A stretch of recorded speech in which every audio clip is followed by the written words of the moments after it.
이재명 대표 당시의 사건은 행위에 관한 사건이 아니었습니다. 방송 토론 중에 앵커가 김문기를 개인적으로 좀 아십니까? 이렇게 다 물으니까 이재명 후보가 성남시장 재직 때는 개인적으로 몰랐습니다. 라고 답을 합니다.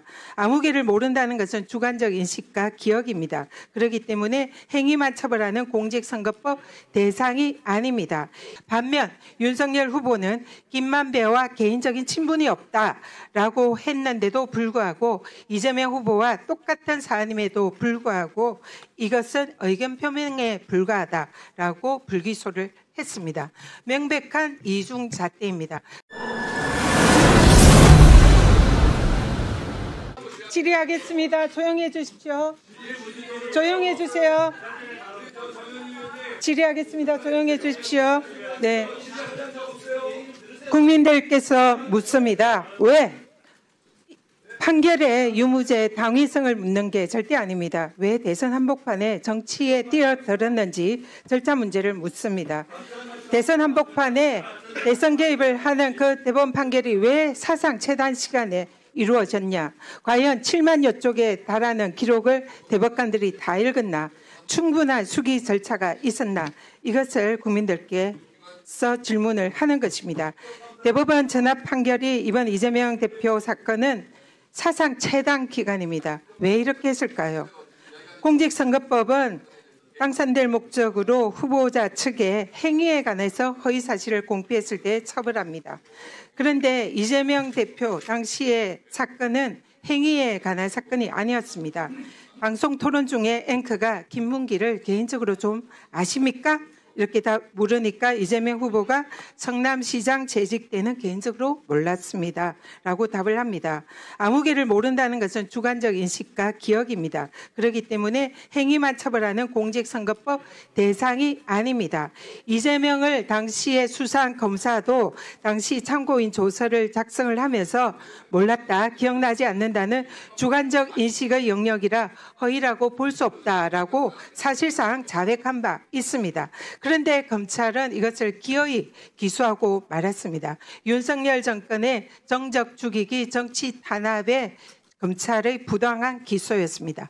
반면 윤석열 후보는 김만배와 개인적인 친분이 없다라고 했는데도 불구하고 이재명 후보와 똑같은 사안임에도 불구하고 이것은 의견 표명에 불과하다라고 불기소를 했습니다. 명백한 이중잣대입니다. 그렇습니다. 검찰의 기소부터 정치 탄압, 불공평한 이중잣대로 부당한 기소를 했습니다. 그럼에도 불구하고 1심 판결은 유죄를 내렸습니다. 이재명 후보의 실제 발언은 단체 사진 중에 일부를 떼어내 사진을 조작했다. 이 발언이었습니다. 그러나 1심 판결은 김문기와 골프를 치지 않았다라는 발언으로 이 발언을 해석했습니다. 두 가지 발언에서 공통점은 찾기 어렵습니다. 그러나 1심은 이 대법원 판례 중에서 일반 선거인의 관점에서 해석을 해야 된다. 그래서 골프를 치지 않았다는 발언은 김문기를 몰랐다는 발언으로 해석이 되기 때문에 허위다. 그래서 유죄다. 판시를 했습니다. 당시에 1심 판결 유죄 근거인 대법원 판례입니다. 선거인에게 주는 전체적인 인상을 기준으로 판단해야 한다. 이것이 이번에 대법원 판결의 근거가 되는 판례입니다. 잘 기억해 두시기 바랍니다. 실제 당신의 사진입니다. 당시에 해외여행 가서 찍은 사진, 단체 사진 중에 박수영 국민의힘 의원이 이것을 오려내서 확대 조작하였습니다. 이것이 검찰의 기소의 근거로 사용을 했습니다. 그래서 이재명 후보가 이 사안이 억울해서 일부를 떼어내서 사진을 조작한 거다라고 발언을 했더니 1심 법원은 그는 골프 치지 않았다라는 발언으로 해석해서 유죄를 했는데 2심 법원은 다르게 판단했습니다. 이 두 가지 발언은 명백히 다른 발언이다.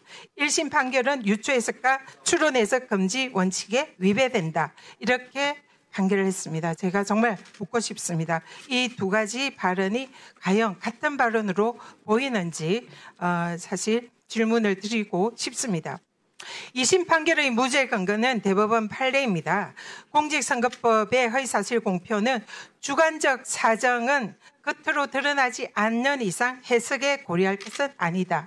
즉, 이 말을 그대로 대입하면 김문기를 모른다는 이재명 후보의 내심의 의사는 겉으로 드러나지 않았기 때문에 해석에 고려해서는 안 된다가 대법원 판례의 태도입니다. 그러나 이재명 대표의 대법원 판례는 이것을 고려하지 않았습니다. 또 다른 대법원 판례입니다. 재형법정주의와 유추 해석을 금지한다 이렇게 되어 있고 확대 해석도 금지한다는 것이 대법원 판례입니다. 또 2심 판결은 백현동 사건에 대해서 무죄를 했습니다. 이 사건의 이재명 당시 후보의 발언은 국토부가 의무조항을 근거로 협박을 했지만 용도 변경을 해주지 않았다.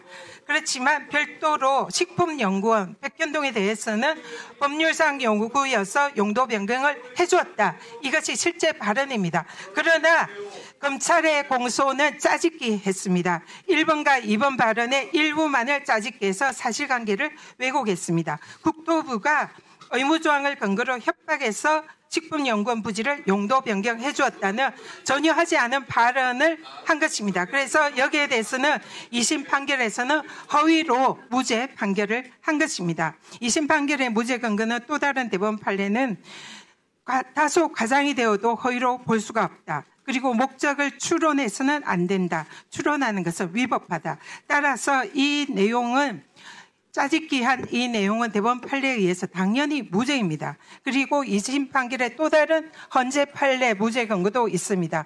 국토부로부터 협박을 받았다. 여기서 행위의 주체는 국토부입니다. 헌재 판례에 의하면 행위의 주체는 후보자여야 합니다. 제3자의 행위는 처벌 대상이 아닙니다. 따라서 국토부가 협박을 한 것은 처벌 대상이 아니고 이재명이 협박을 한 것이 아니기 때문에 이것은 무죄여야 합니다.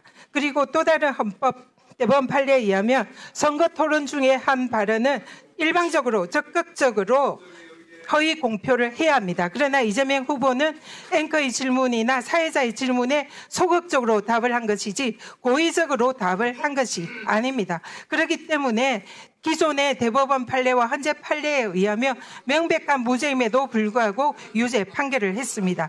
여기서 두 가지 큰 쟁점이 있습니다. 대법원은 주요 쟁점을 골프 발언과 백현동 발언의 의미가 선거인에게 주는 전체적 인상을 고려해야 한다. 이것을 쟁점인데 이건 1심 판결 판례와 똑같습니다. 또 쟁점은 국토부가 협박한 사실이 있는지 여부가 주요 쟁점이라고 했습니다. 전혀 사실이 아닙니다.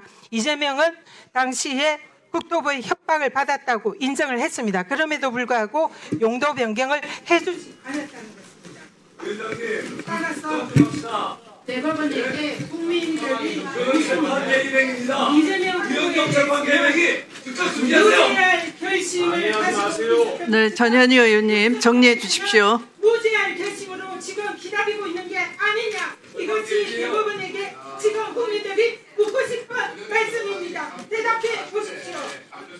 네, 수고하셨습니다.